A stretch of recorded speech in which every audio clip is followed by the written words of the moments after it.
at papurihan magpakailanman. Purihin siya ay awitan at papurihan magpakailanman.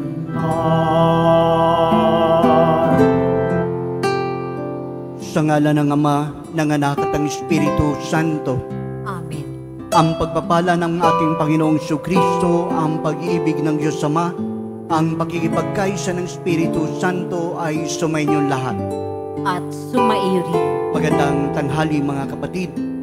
Sa araw nito patuloy tayong magpasalamat sa mga biyayang kaloob ng Diyos sa atin. Tandaan nito ang ating patuloy na pagkilala sa kanyang kabutihan.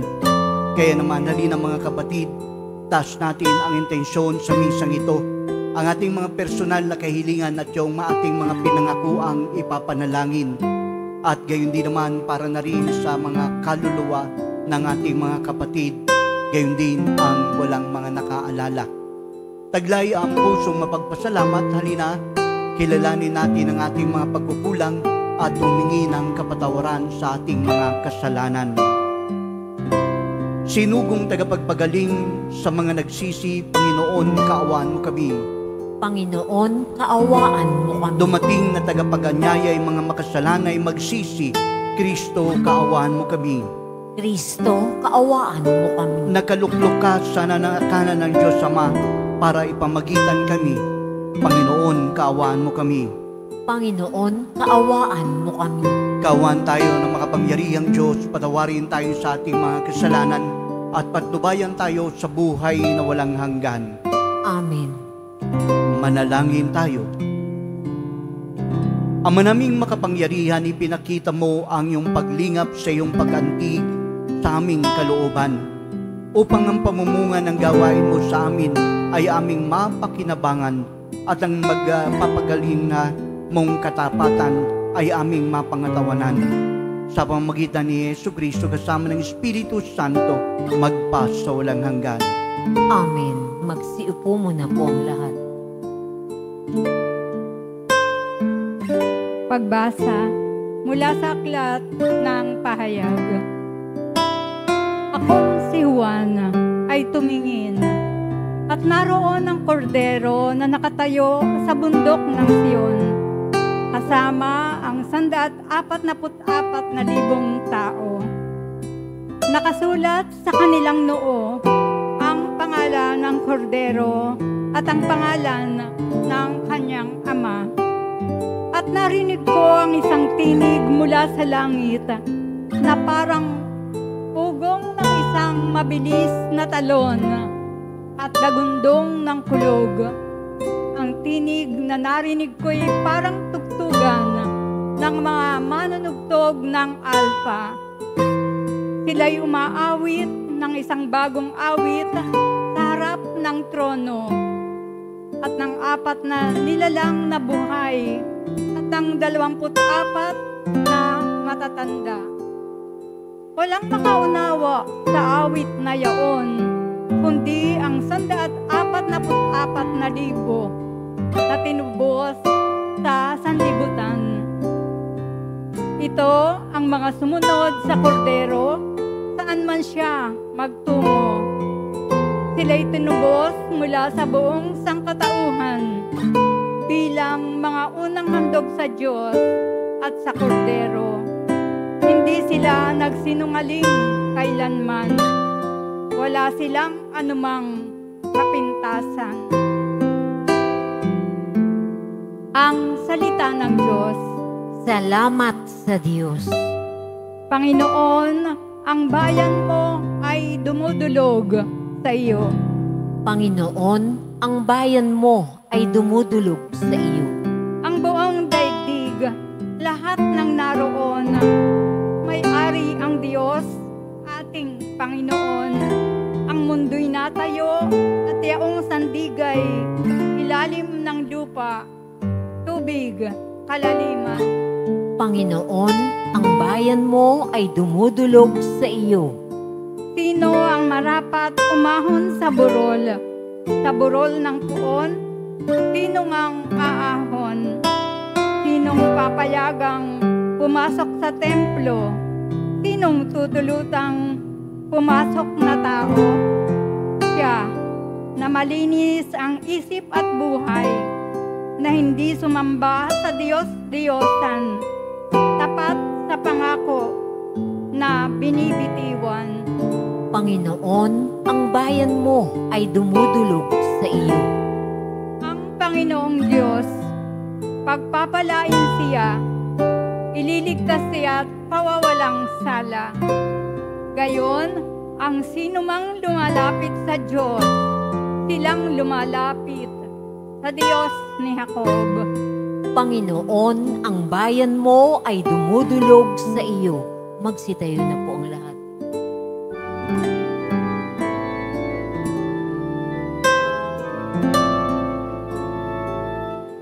Hallelujah, hallelujah,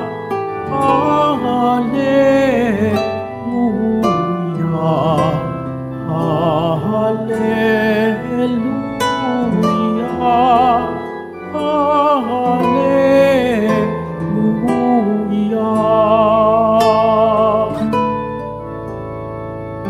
Lagi tayong magtanod, sapagkat di natin talos ang pagbabalik ni Jesus. Hallelujah,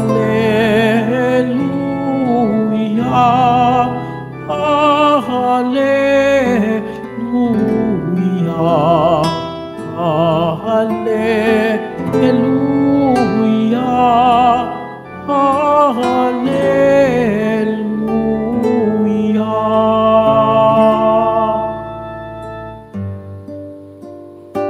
Sumainyo ang Panginoon. At sumaiyo rin. Ang mabuting balita ng Panginoon ayon kay San Lucas. Papuri sa iyo, Panginoon. Nung panahong yon, nang tumingin si Jesus, nakita niya ang mayayamang naguhulog ng kanilang kaloob sa lalagyan nito sa templo. Nakita rin niya ang isang dukhang babaeng balo na naguhulog ng 2 kusing. Ang wika ni Jesus, sinasabi ko sa inyo, ang dukhang balong iyong ang naghulog ng higit kaysa kanilang lahat, sapagkat bahagi lang nang di na nila kailangan ang kanilang ipinagkakaloob. Ngunit ibinigay ng balong iyon na dukhang-dukha ang buo niyang ikabubuhay.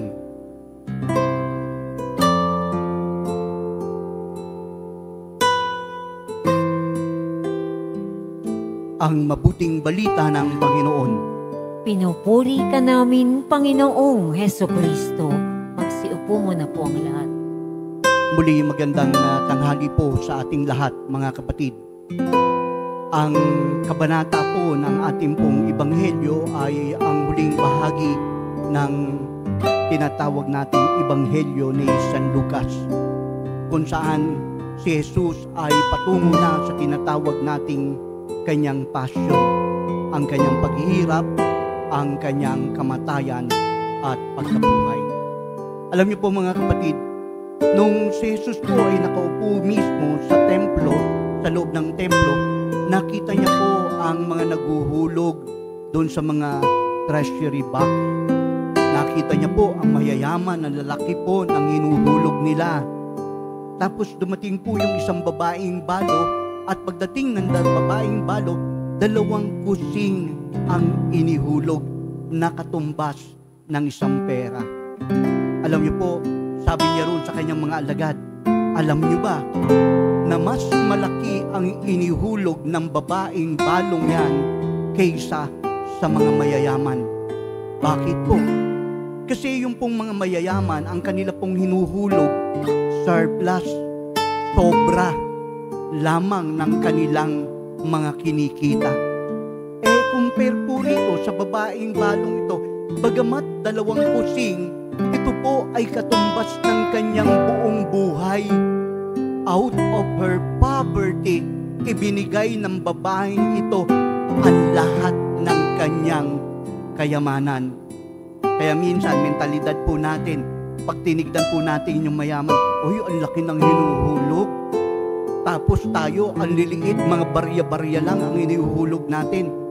Ngunit kapag sinukat mo sa mayayaman, parang anggi lang yun eh. Pero sa mga mahihirap, kapag nagbigay ka, tugot buhay mo na ang ibinibigay mo. Kaya naman sa araw pong ito, alam po nitong babaeng balong to kung ano ang hinihingi ng paghahari ng Diyos. Kapag tinignan po natin yung requirements o yung nire-require po sa atin, paano po ito?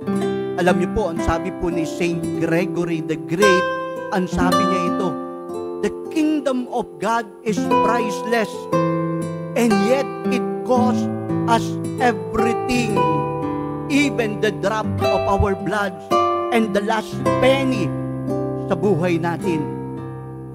Aba, ganun pala yun. Sasabihin natin, libre ang paghahari ng Diyos.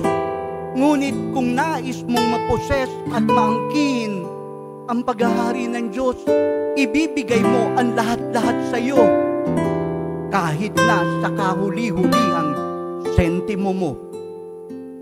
Alam niyo po, kapag tinignan po natin ang mga ang ebanghelyo, makikita po natin si Peter, si Andrew, anong ginawa po nila?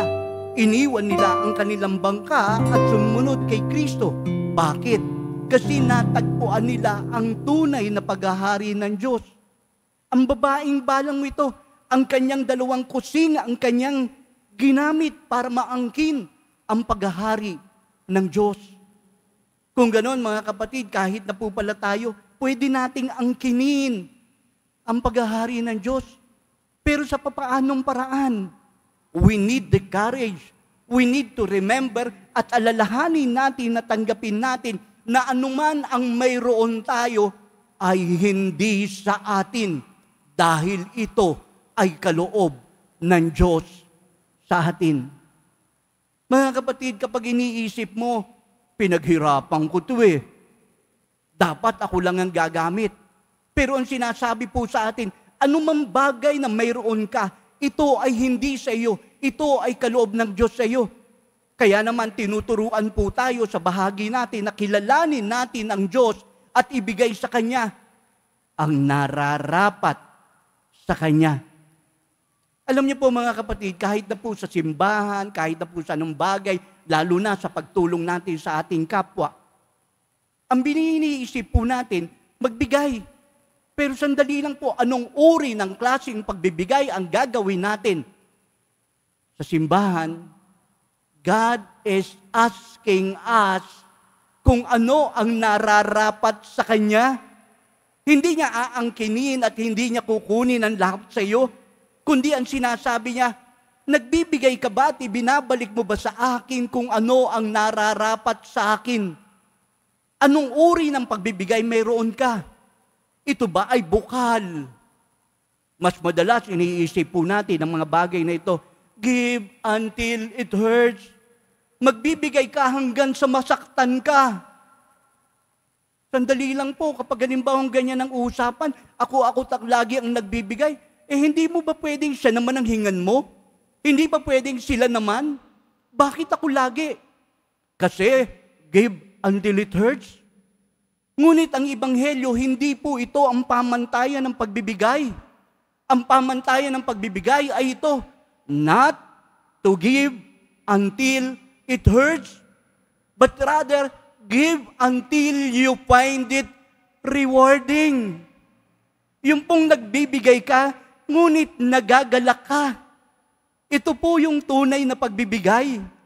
Bukas ang puso mo at sa pagbibigay mo, nananalig ka sa Diyos na hindi ka niya kakapusin at hindi magkukulang kung ano ang nasa sayo. Alam niyo po mga kapatid, kapag nag-isip po tayo ng magandang larawan para sa tanunay na pagbibigay, isa po ang babaeng balong ito ang nakikita natin. Ang kanyang pagbibigay ng lahat-lahat sa Kanya. Ngunit sa harapan po natin, narito ang tunay na nagbibigay. Walang iba kung hindi ang ating poong Jesus Nazareno. Larawan po siya ng pagbibigay. Hindi lamang po pera, hindi lamang po kung ano ang ibinigay sa atin, kundi ang kanyang buhay. Ang sinasabi sa ating pananampalataya, ang tunay na diwa ng pagbibigay ay ito. Ganun na lamang ang pag-ibig ng Diyos sa atin. Ibinigay niya ang kanyang bugtong na anak, na ang sino mang manampalataya ay hindi mamatay, kundi mabuhay, at mabuhay na walang hanggan. John 3:16. Ngayon, ito po yung tema. Ito po yung sinasabi po sa atin. Kapag nagbigay ba tayo, binibigay natin ang buo ang ating sarili? It is not the amount of money na binibigay mo, hindi kung ganong kalaki ang ibinibigay mo, kundi kung ganong kaganap, kung ganong kaligaya, kung ganong kawagas ang pagnanais mong magbigay. Kaya sa araw pong ito, sa ating ebanghelyo, ang pagbibigay po ay larawan ng pasasalamat. Kapag ang isang tao ay hindi kayang magbigay, asahan niyo po, hindi paganap ang kanyang pananampalataya. Kapag kada dukot niya, hirap na hirap siya, at naghahanap ng paraan para hindi makapagbigay, umasa po kayo, ang kanyang pananampalataya ay wala. Ngunit ang isang taong nagbibigay na may matibay at malalim na pananampalataya, anuman ang hingin mo sa kanya, ibibigay niya. Anuman ang sabihin mo sa kanya, ikakaloob niya. Hahanap at hahanap ng paraan ang isang taong may tunay na pananampalataya at ibibigay niya kahit na ang buhay niya. Sa araw pong ito, mga kapatid, pinapaalalahanan po tayo ng babaeng balong ito. Magbigay ng may kapayapaan, magbigay ng may kagalakan, nang sa gayon, muli tayong puspusin ng Diyos dahil ipinakita natin sa Kanya na tayo'y umaasa. Ipinakita natin sa Kanya ang ating pagtitiwala at pananampalataya na muli niya tayong pupuspusin ng lahat ng biyayang kailangan natin. Amen. Magsitayo na po ang lahat.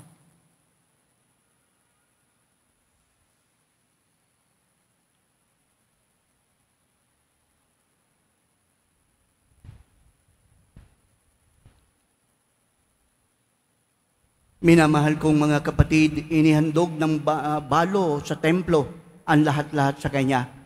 Pinapaging mapagpakumbaba tayo sa Kanyang pagiging mapagbigay.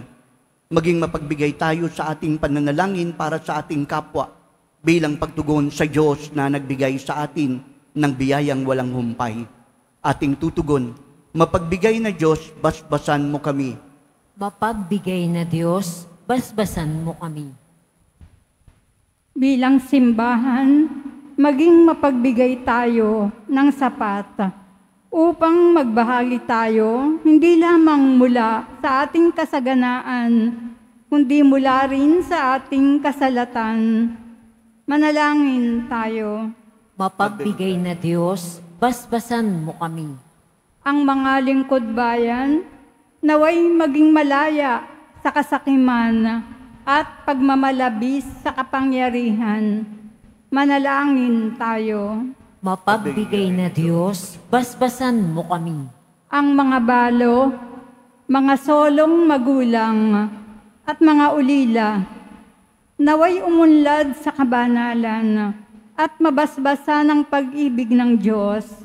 Manalangin tayo.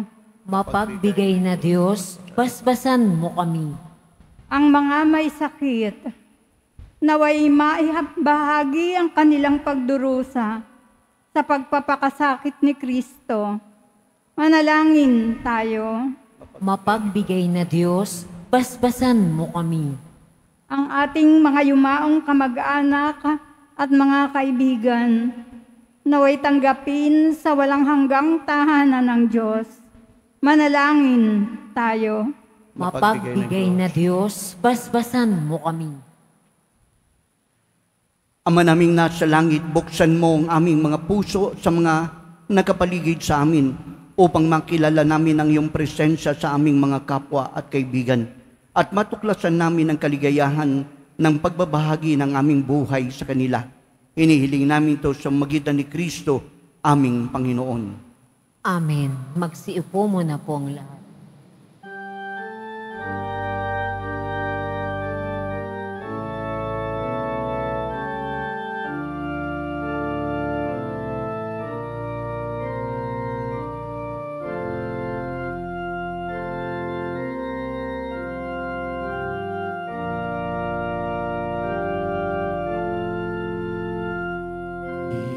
Itong tinapay at alak na mula sa'yo, muling ihain sa kabutihan mo. Kunin at tanggapin alay sa'yo. Pasasalamat ng puso.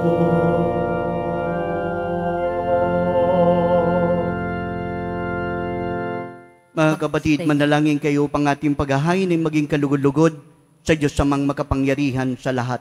Tanggapin nawa ng Panginoon itong paghahain sa iyong mga kamay sa kapulihan niya at karangalan sa ating kapakinabangan at sa buong sambayanan niyang banal. Ama naming lumikha, tanggapin mo ang mga banal na alay na iyong pinag-utos naming talaga, ang pagsamba sa inyong ngalan, at upang kami pagindapating paunlakan ng iyong tapat na pagmamahal, gawin mo ang iyong utos ay sundin naming kailanman. Sa mamagitan ni Jesucristo kasama ng Espiritu Santo, magpas sa walang hanggan. Amen. Sumainyo ang Panginoon. At sumaiyo rin. Taas sa Diyos ang iyong puso at isipan. Tinaas na namin sa Panginoon. Pasalamatan natin ang Panginoong ating Diyos. Marapat na siya ay pasalamatan. Ama naming makapangyarihan, tunay ngang marapat na ikaw ay aming pasalamatan. Sa iyong paglingap at kagandahang loob ang tao'y nilikha mo at pinangasiwaan sa sansinukob. Sa hangad mong siya iwastong lubos, siya'y pinagdusa mo sa kanyang pagtalikod. Sa iyong paggiliw yung pinahintulot na makabalik siya sa pamamagitan ni Kristo Jesus. Kaya kaysa ng mga anghel nagsisiawit ng papuri sa iyo nang walang humpay sa kalangitan, kami nagbubunyi sa iyong kadakilaan.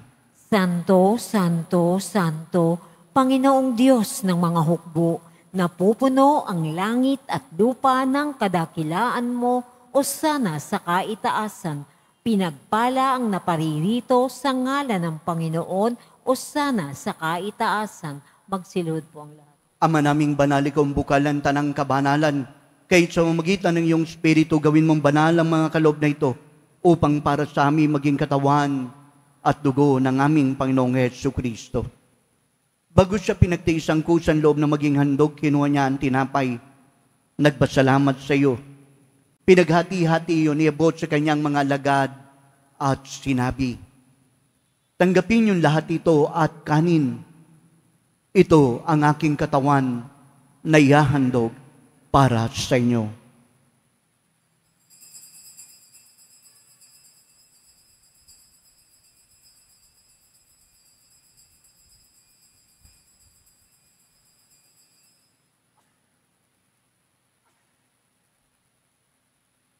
Ganon din naman matapos ang hapunan, kinuha niya ang kalis. Muling nagpasalamat sa iyo. Inibot ang kalis sa kanyang mga lagad at sinabi, tanggapin yung lahat ito at inumin. Itong kalis ng aking dugo, ng bago't walang hanggan tipan. Ang aking dugo na ibubuhos para sa inyo at para sa lahat sa pagpapatawad ng mga kasalanan. Gawin niyo ito sa pag-alaala sa akin.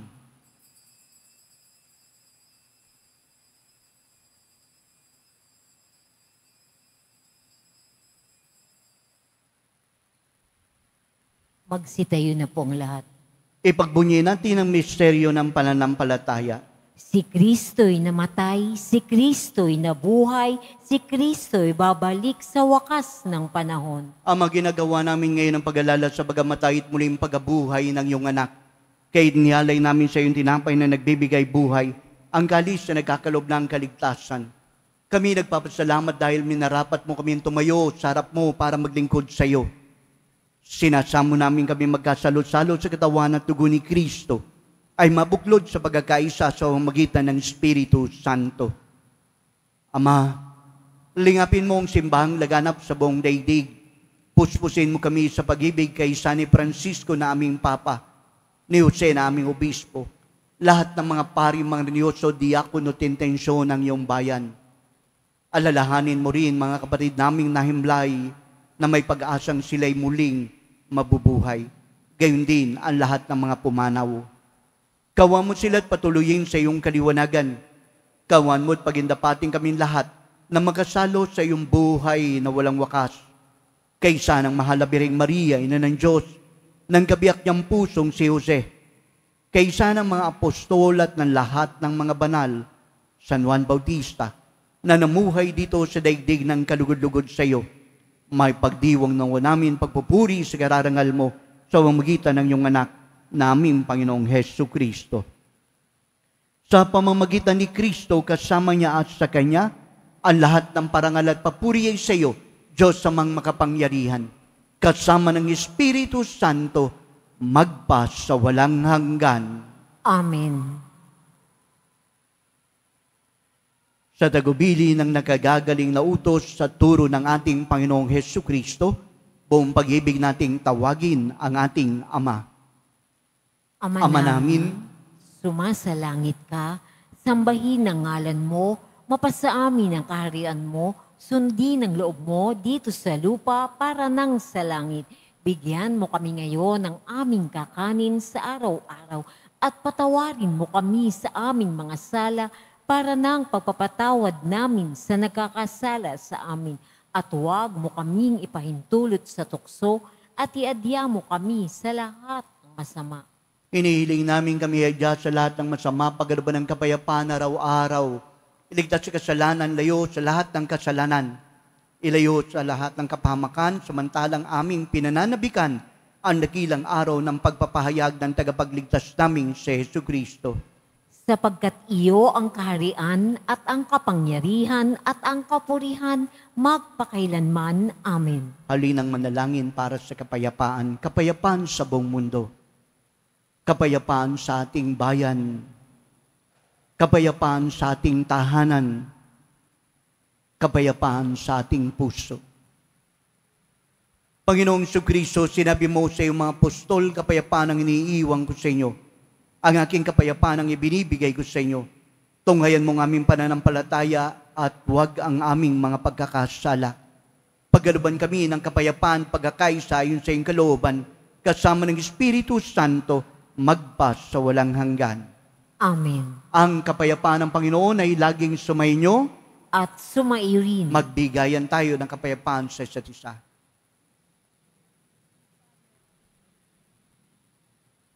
Kordero ng Diyos na nag-aalis ng mga kasalanan ng sanlibutan, maawa ka sa amin. Kordero ng Diyos na nag-aalis ng mga kasalanan ng sanlibutan, maawa ka sa amin. Kordero ng Diyos na nag-aalis ng mga kasalanan ng sanlibutan, ipagkaloob sa amin ang kapayapaan. Magsilhod po ang lahat. Ito ang kordero ng Diyos. Ito siyang nag-aalis ng mga kasalanan ng sanlibutan. Mapapalad ang sa kanya'y patuloy na tumatanggap. Panginoon, hindi ako karapat-dapat na magpatuloy sa iyo, ngunit sa isang salita mo lamang ay gagaling na ako.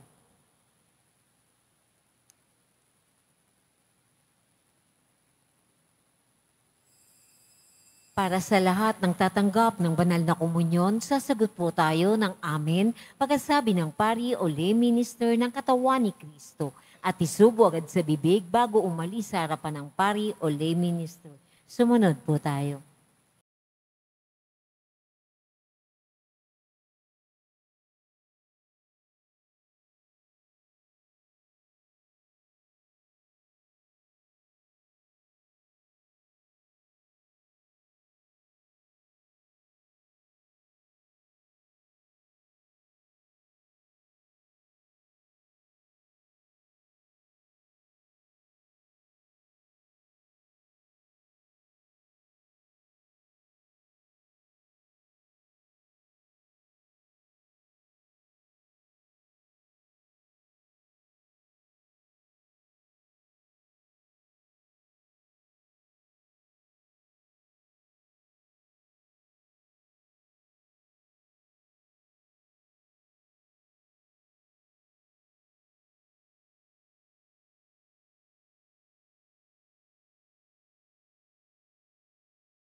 Ama naming mapagmahal, kaming pinagkalooban mo ng pagsasalo sa iyong kagalakan ay lagi nawan lumingon sa pinanggalingan nitong banal na pakikinabang upang kami huwag mawalay sa iyo na aming hantungan. Sa mamagitan ni Jesucristo kasama ng Espiritu Santo, magpas sa walang hanggan. Amen. Panalangin para sa mga kaluluwa. Panginoon naming Diyos, Ama namin, Ikaw po ang dahilan ng aming pagsilang sa iyo galing ang aming hiram na buhay. Buong kababaang loob po kaming nananalangin at kami nagmamakawang kalugdan mo ang mga kaluluwa ng mga pumanaw sa mundong ito. Yung mga walang nakaalala, sila naway magkakamit ng buhay sa iyong piling. Alisin mo ang anumang mga karumihan ng kasalanan upang sila'y maging marapat sa iyong walang hanggang kalinisan. Iahon mo sila mula sa purgatorio at bigyan ng puwang sa iyong kaharian sa langit. Kapayapaan kailanman ang igawad ng may kapal sa mga yumaong nagsipanaw.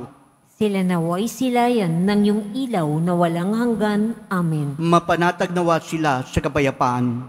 Amen.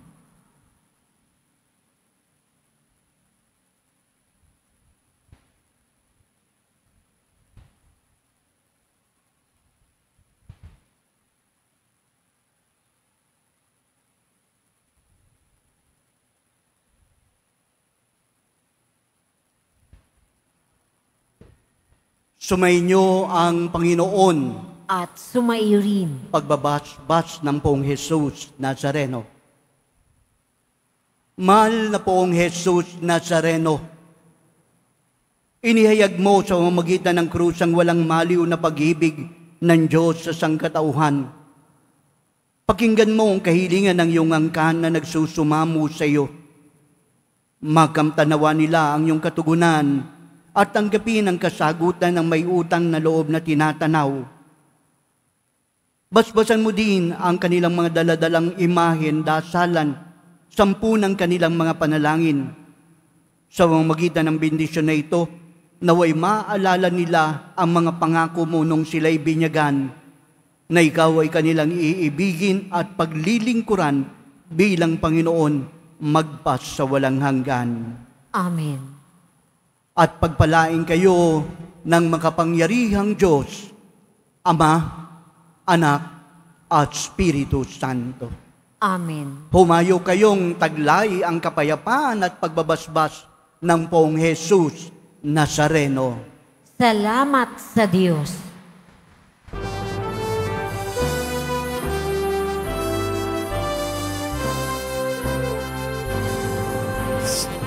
Padre Jesus Nazareno, sinasamba ka namin. Pinipintuho ka namin, aral mo ang aming buhay at kaligtasan sa Padre Jesus Nazareno.